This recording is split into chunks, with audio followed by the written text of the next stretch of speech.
Alkene and alkyne can be distinguished from each other by option A alkaline KMnO4, option B Br2NCl2 CCl4, option C ammonical copperous chloride and option D acidic KMnO4. So question चाहिँ सोधिरहेछ कि alkene र अल्काइनलाई एकअर्काबाट distinguish कसरी गर्न सकिन्छ। So यो चाहिँ distinguish टेस्टवाला question रहेको छ। यो क्वेसन यस्तो क्वेसन धेरै इम्पोर्टेन्ट हुन्छ किनभने यसले डिस्टिङ्ग्विसिङ टेस्ट बताएको छैन। सो अब हामी अल्किन र अल्काइनलाई कुन कुन मेथडबाट डिस्टिङ्ग्विस गर्न सकिन्छ पहिला त्यो जानौँ अनि त्यसपछि यसको एन्सर दिउँला। सो सबैभन्दा पहिला मेथड रहेको छ के भन्दाखेरि अब टपिक के रहेछ भन्दाखेरि distinguishing test of for alkene and alkyne. सबैभन्दा पहिलो टेस्ट रहेछ reaction with Baeyer's reagent. Reaction with Baeyer's reagent. Baeyer's reagent भनेको के हो भन्दाखेरि cold and deal alkaline KMnO4 और 1% अल्कालाइन KMnO4 नै यसलाई भनिन्छ।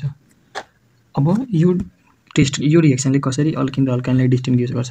सो यो रिएक्सनमा के हुन्छ भन्दाखेरि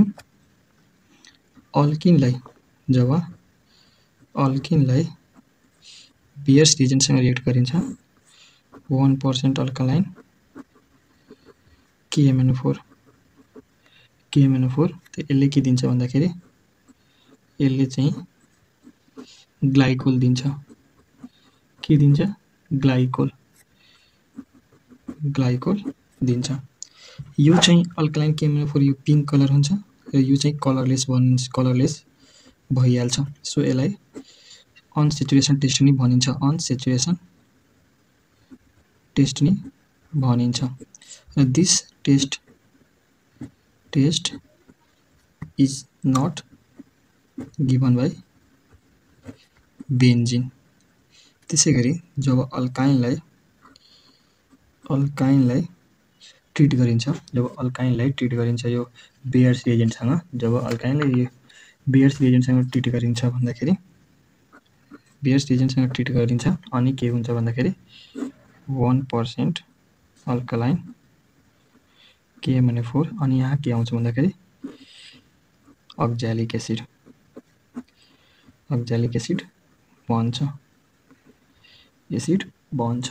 सो यो डिस्टिङ्ग्विसिङ टेस्ट भइहाल्यो। कसरी भन्दाखेरि जब अल्किनलाई ट्रिट गरिन्छ त ग्लाइकोल आउँछ र जब अल्काइनलाई ट्रिट गरिन्छ त्यति बेला अक्ज्यालिक एसिड हुन्छ। सो यो टेस्ट थ्री अल्किन र अल्काइनलाई डिस्टिङ्ग्विस गर्न सकिन्छ। अब अर्को टेस्ट हाम्रो के रहेछ भन्दाखेरि जब when alkene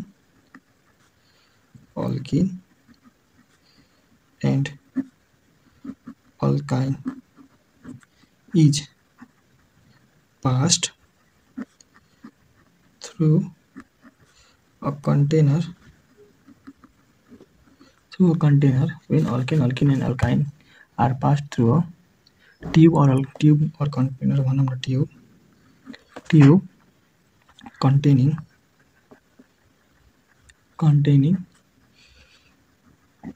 ammonical copperous chloride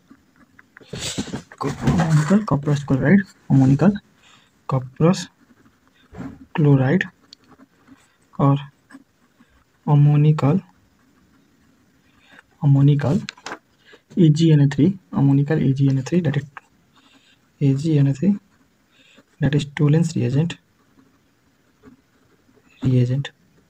Then the mixture of gas coming out of tube. Then the mixture of gas coming out of tube is alkene and alkene.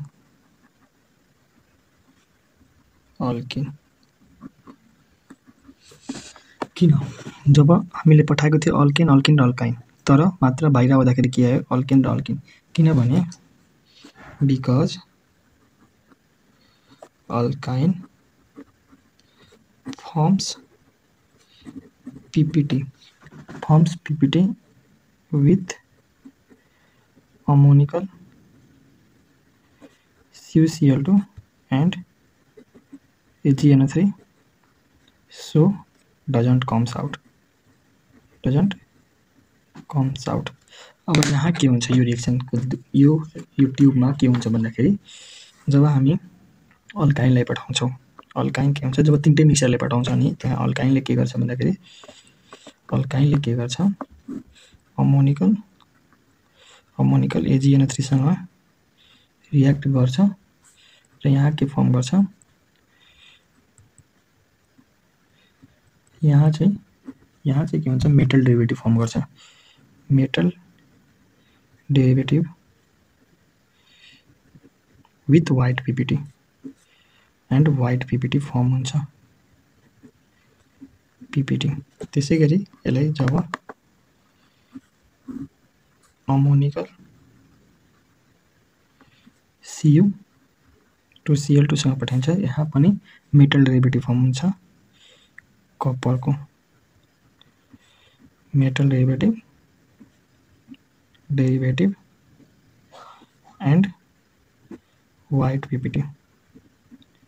So यो रिएक्सन यहाँ के भन्छ कि जब तीनटै मिक्सचर अफ ग्यासेस अल्केन र अल्काइनले पठाइन्छ एउटा ट्युबको थ्रु जुन ट्युब चाहिँ कन्टेन गर्छ के अमोनिकल कपरस क्लोराइड र अमोनिकल AgNO3 अनि त्यहाँ त्यो ट्युबबाट मात्र अल्केन र अल्किन आउँछ किनभने अल्काइन चाहिँ रिएक्ट गरिहाल्छ र त्यसले के फर्म हुन्छ PPT, सो तिनीहरू बाहिर आउन सक्दैन। अब जुन यो रिएक्सन छ अमोनिकल कपरस क्लोराइड र अमोनिकल AgNO3 यसले के गर्छ भन्दाखेरि यसले एउटा अझ कुरा डिस्टिङ्ग्विस गर्ने कुरा गर्छ कि यसले चाहिँ के भन्छ अरे one alkyne and other alkyneलाई पनि डिस्टिङ्ग्विस गर्छ, one alkyne and other alkyne, one alkyne that is CH3CH, one alkyne and other alkyne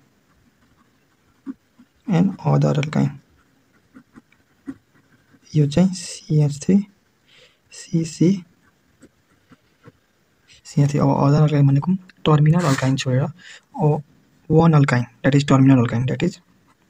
terminal alkyne मतलब 3 वाला जुन बोन्डिङ छ त्यो 1 पोजिसनमा हुनु, ट्रिपल बोन्ड चाहिँ 1 पोजिसनमा हुनु पर्यो। यसले चाहिँ one अल्काइनलाई अदर अल्काइनबाट पनि डिस्टिङ्ग्विस गर्न हेल्प गर्छ किनभने यो टर्मिनल अल्काइनले मात्र अमोनिकल AgNO3 वा अमोनिकल CuCl2 सँग रिएक्ट गर्छ। सो यसले यो दुवै कुरालाई पनि डिस्टिङ्ग्विस गर्छ, यो कुरालाई पनि याद राख्नु होला। So thank you everyone for watching.